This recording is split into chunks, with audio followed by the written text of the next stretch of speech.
I'm here in Saitama in Japan, and I'm extremely lucky and happy to be here. And one of the reasons, amongst the many, is the fact that I'm able to look up close and personal at the pro bikes. And this one belongs to Matteo Trentin of Mitchelton Scott. This is his Scott Foil RC road racing machine. Let's take a look at it.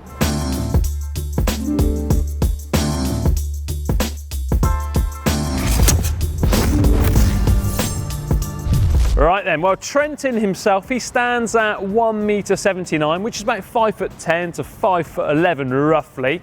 He opts for a size medium frame, and let's look at this frame and forks. Well, it is different from his teammates at Mitchelton Scott because this one is painted up especially for him because he's the European road race champ. Now, there is some amazing finishing details on here, which I'll come on to later on, but I just love a custom bit of paintwork.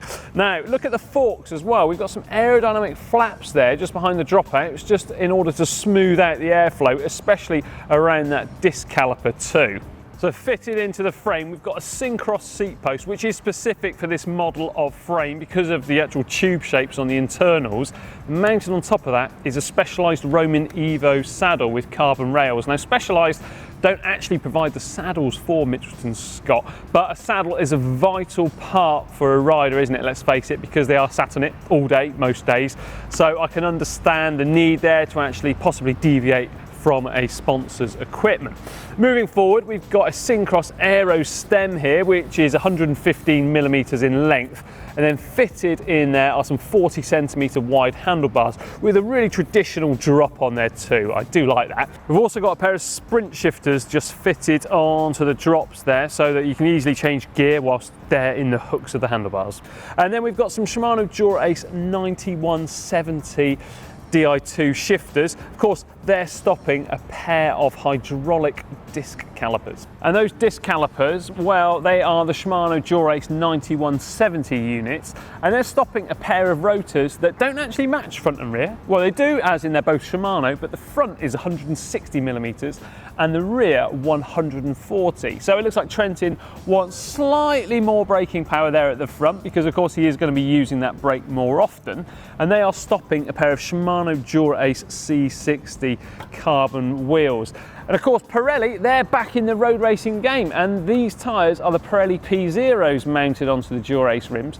Pirelli, of course, did take quite a long break away from the road scene, but they did make a resurgence at this year's Tour de France with Mitchelton Scott. Now, cassette-wise, we've got an 1128 Shimano Dura Ace, and then derailleurs, of course, a Shimano Dura Ace 9150 electronic setup.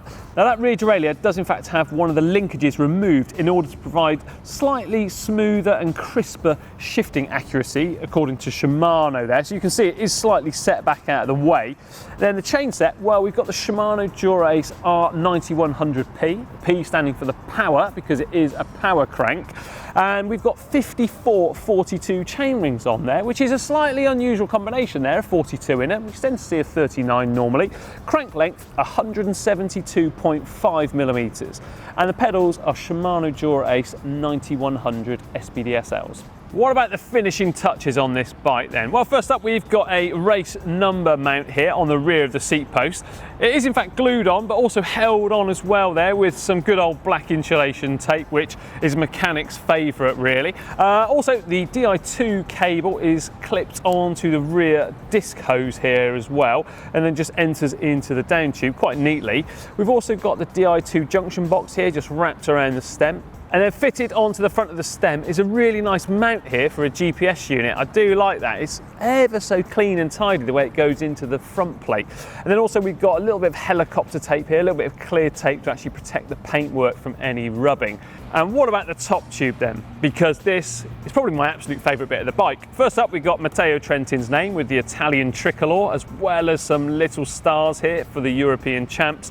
And then we've got a couple of pairs of footprints, or, well, very, very small ones anyway. And they've got the name Giovanni and Jacopo next to them. And I reckon that those are his children, because he's a very proud father indeed. I remember hearing that in an interview before.